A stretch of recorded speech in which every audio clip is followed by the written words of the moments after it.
Dear students, in the last video we saw three rules of subject and verb agreement. Now we are going to continue with the fourth one. The fourth rule is two singular nouns connected by and and must be used with a plural verb.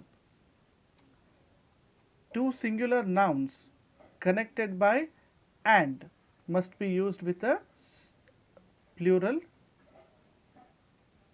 verb. Smoking and drinking, for example. Smoking and drinking. Smoking is a noun because ing is added here. Drinking is also a noun, it becomes a gerund. If ing is added to the verb, then it becomes a gerund and it's considered as noun. So, smoking and drinking are injurious to health. Are plural verb, right? Plural verb. Padma and Vijaya, two individual persons, singular nouns, Padma and Vijaya, are sisters. Next example, he and I.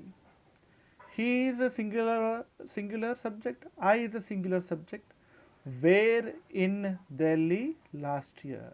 So, this is the point. When two singular nouns are connected with the help of and, and, the verb must be plural. Point number 5.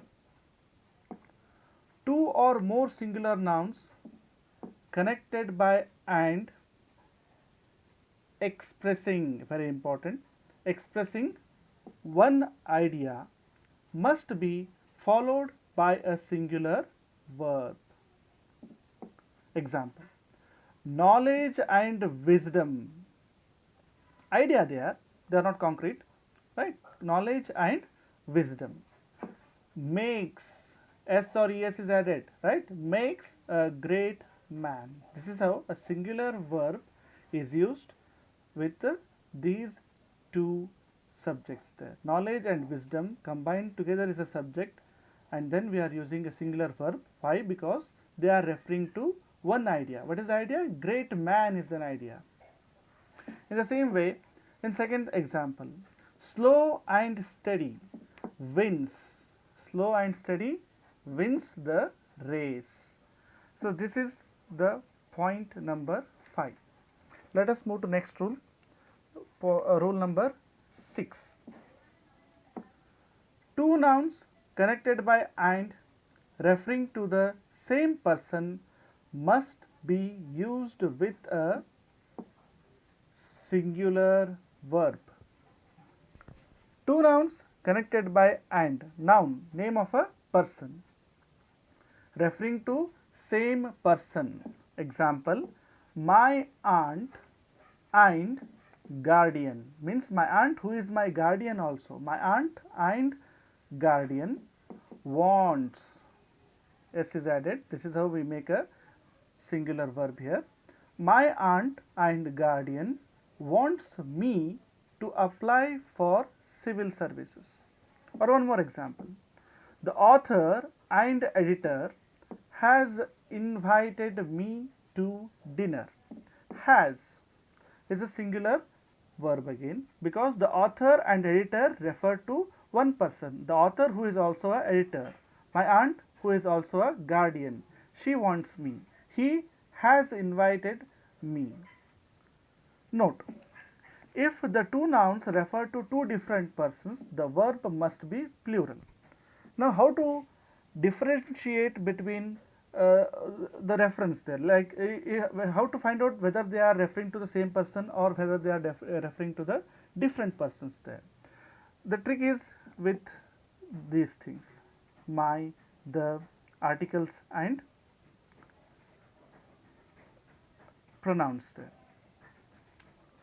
Like my aunt and guardian refer to same person.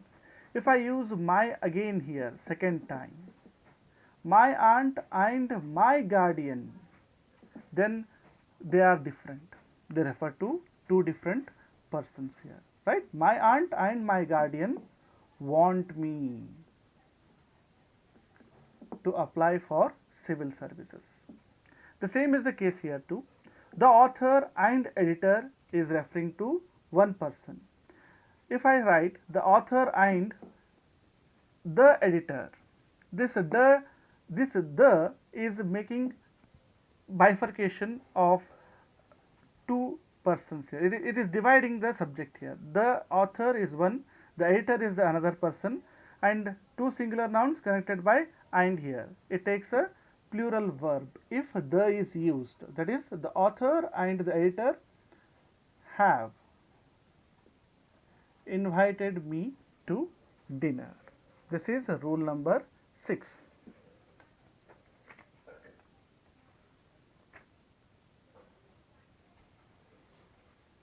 Next, rule number 7.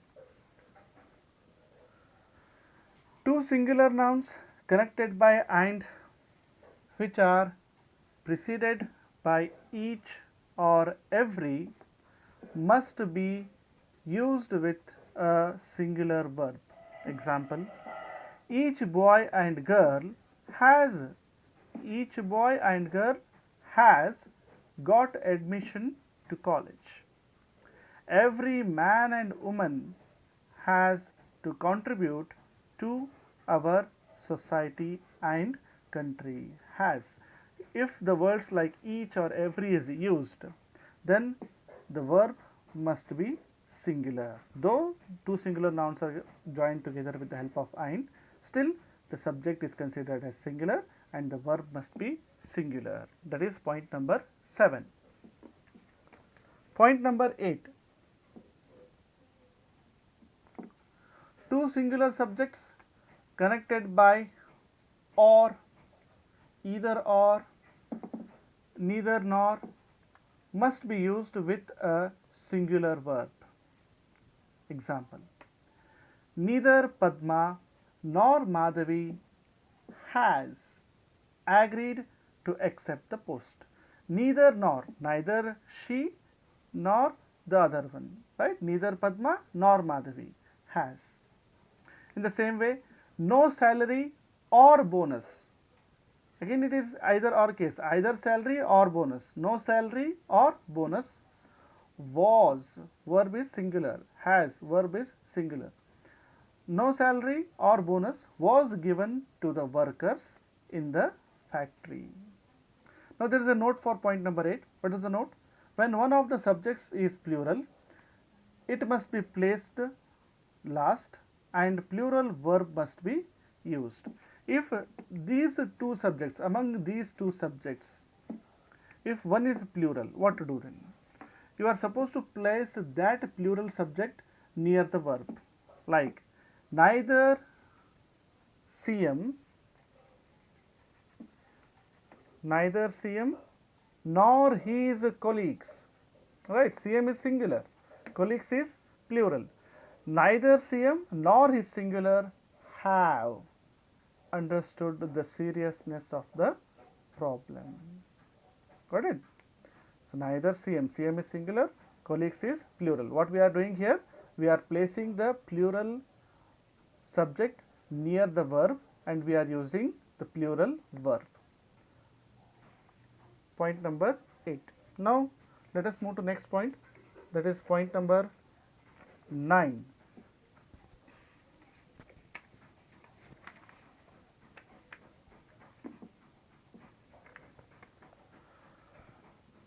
When two singular subjects are connected by or, nor, differ in person, the verb must agree in person to the subject nearest to it. Different persons, first person, second person, third person, right? So, neither Prasad nor I have visited the Taj. So, I is first person, Prasad is third person singular. So, what has happened here? One is I is first person, Prasad is third person. I am using it both together. Neither Prasad nor I have, because I, you must be used with plural verb have. So, neither Prasad nor I have visited the Taj. Either you or Madhavi. Madhavi is singular here. You is plural. You is second person. Both singular and plural. We are going to use you itself there in second person. But still, either you or Madhavi. See, Prasad is here. Madhavi is here. See the difference of the place. Either you or Madhavi has to attend the meeting. Got it? If Prasad was here, then has. If you were here, then it would be have. Either Madhavi or you have to attend the meeting would be the case. The other way. Now here what had happened? Either you or Madhavi has to attend the meeting. Got it? So this is point number 9. Now let us move to the next point, that is point number 10. Nouns which are plural in form but singular in meaning must be used with a singular verb. What are the nouns which are plural in form, singular in meaning? Example, news, wages, United Nations. Though it sounds like plural, still the meaning is singular here. News is only one. Wages again singular. United Nations, it's the name of an organization, one organization it is. So when we are using these type of words, we must not confuse. Singular verbs must be used here. The news is broadcast on All India Radio. The wages of sin is death. The United Nations is trying for world peace. This is point number 10. Point number 11, or the last point. A collective noun must be used with a singular verb when the group is thought of as a single unit, but when the individuals are considered separately, it must be used with a plural verb. Example, it's a little bit big one, read it carefully. The ship's crew has, the ship's crew, here the ship's crew is a subject, has is the verb. The ship's crew has tried to save the passengers from drowning. One sentence, right? What we have used, crew is used as subject and we are using a singular verb here, has. When the ship arrived the port, the crew were welcomed by the Indian Navy. In the first sentence, we are considering the crew as a whole unit. So it has tried. But at the same time, when we look at the second sentence, here what happens? The crew, every individual member of the crew were welcomed by the Indian Navy, right? So it depends on how we are using those collective nouns there. If we are using it as a whole unit, then singular verb is used. If every individual member is considered, then plural verb is used. This is point number 11. Hope I have tried to explain it in a very easy way. You have understood it. If you have got any doubts, please do ask me. Thank you.